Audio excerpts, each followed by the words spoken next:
What's going on, guys? It's your girl C-Positivista. Welcome back to another video. So in this video I want to talk about how to build self-confidence, right? So self-confidence is essentially your attitude on your skills and your abilities. So let's dive in.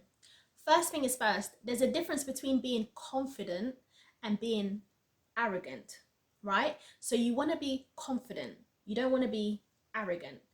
So with confidence, that's a sense of knowing your worth. That's a sense of you knowing that, you know what, I'm good at ABC, like I'm good at this, and I'm able to excel in this. And you don't need, like, I don't need no form of validation from anybody else.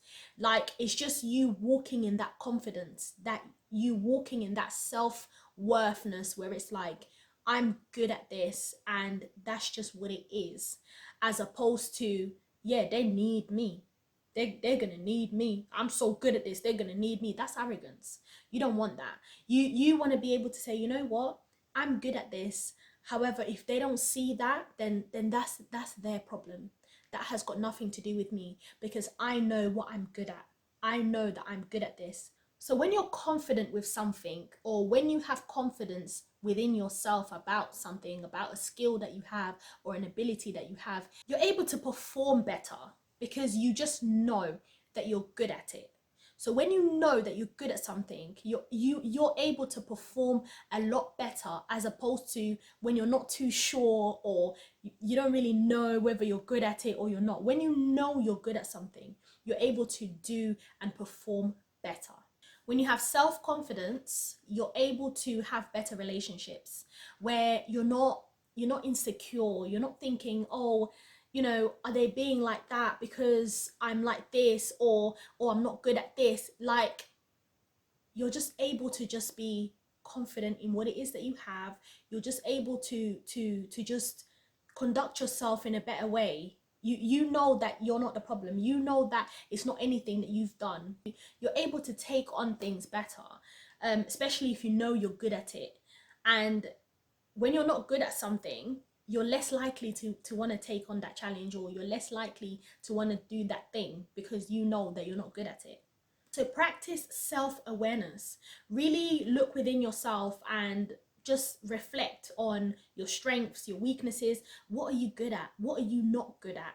And once you start doing these things, you're going to realize that, okay, all right, this is what my strengths are, and these are my weaknesses.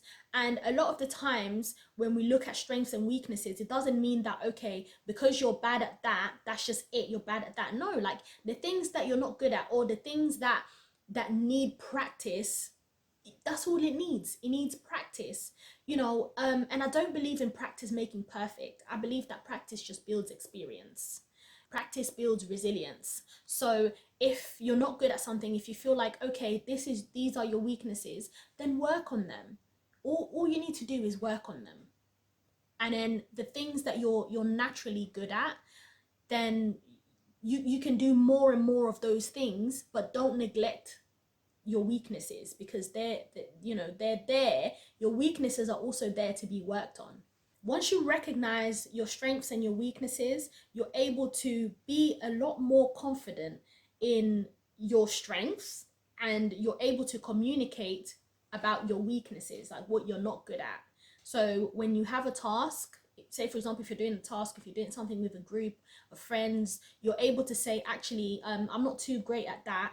And then but you're able to say, okay, I'm good at this, let's do this. And somebody else whose strengths are your weaknesses, they can do the things that you're not too good at doing. Practice positive self-talk. If it's one thing about me, I speak positive about myself. I talk to myself in such a way that you would think I'm the queen of this country, okay? It's so important. Like, the way that you talk to yourself is so important, because when you're speaking to yourself in a positive way, you're doing your words of affirmations, you're giving yourself constructive criticism that gives you space to learn and in the same breath also see what you're not necessarily good at. Speak to yourself so positively that when somebody else comes to say something negative about you, you don't take that on, you don't internalize it because of what you've already said about yourself to yourself. Don't sit there criticizing yourself. Constructive criticism is good, because with that you're able to acknowledge that, okay, I'm not good at ABC, or you know, I did ABC and that wasn't so good, but next time this is what I can do, as opposed to speaking so negative about yourself, telling yourself you're this, you're that. Like, trust me, you don't, there's so many people in this world that will tear you down. Trust me, you don't want to be one of those people that will tear yourself down. You don't want that for yourself. So speak positive to yourself, speak life into yourself. Face your fears. Like, one of the things that can boost up your self-confidence is facing your fears. If you've been watching my vlogs, I've recently just come back from Thailand, and during that holiday I faced a few fears where I went ziplining, right? Once I was kind of like, you know, strapped up ready to jump, like the fear that stepped in, you would think I didn't pay for me to get there. Like, you would think I didn't pay for me to go there. Like, I was scared. I didn't want to do it anymore. But you know what? There's power in feeling the fear and doing it anyway. Like, because once I was able to jump, like while I was kind of like going through the zip line, I felt a sense of freedom. I felt so brave. I just felt so good about myself. Like, oh my gosh, like I did this. I'm so brave. Like, it was such a good feeling, which is like, I'm going to put a video right here. Like, it was such a good feeling that I just felt free. I felt so confident within myself at that moment. So much so that when I got to the other side, I was ready to jump again. I was ready to do it again, right? Take yourself out of the comfort zone. Like, when you're in that comfort zone, you don't grow. There's no growth in the comfort zone. There's no growth in the comfort zone. Like, and sometimes you want to do the things that you like. You want to do the things that you're good at. You want to do the things that you're used to. Sometimes there's no growth in that because you're used to doing the same things. You're used to seeing the same people. You're used to, you know, like going to the same places. Try something new. Get out and step out of your comfort zone, because that's where the growth is. And trust me, once you're now doing those things, you're gonna feel so confident. Like, literally, last year I went on a solo trip. To be honest, I went on a few solo trips, but when I went on my first solo trip, I felt, first of all, I was in a country, I went to Tunisia. Like, I was in a country where I don't know the language, I don't know the people, and I was able to just be in an environment where I didn't know anyone. Later on, I did meet other people who were from the UK, and they were speaking English, and but it's like, until then, until I met them, I was in a place where it's like, I don't this is just a new environment. I don't know anyone. But when you put yourself in that place of discomfort, when you put yourself in that new environment, it's only a matter of time where you start to get used to it. You start to get used to it. The fear decreases. You start to become a little bit more confident, because the new people that you met yesterday that you didn't know, you're more familiar with them. You're learning their names. You're becoming more familiar with the smell. But, within 2 days, 3 days, 4 days, however long it takes you, you're now in this new environment and you're just able to be. It was such a freeing experience, which I think everyone should be able to do. I think everyone should do it.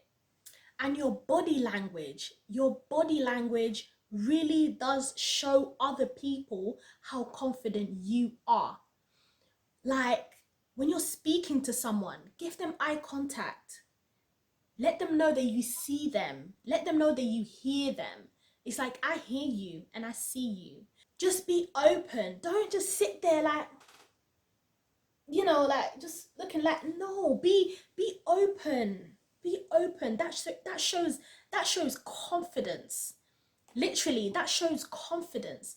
Your body language can just communicate the level of confidence that you have in that particular moment.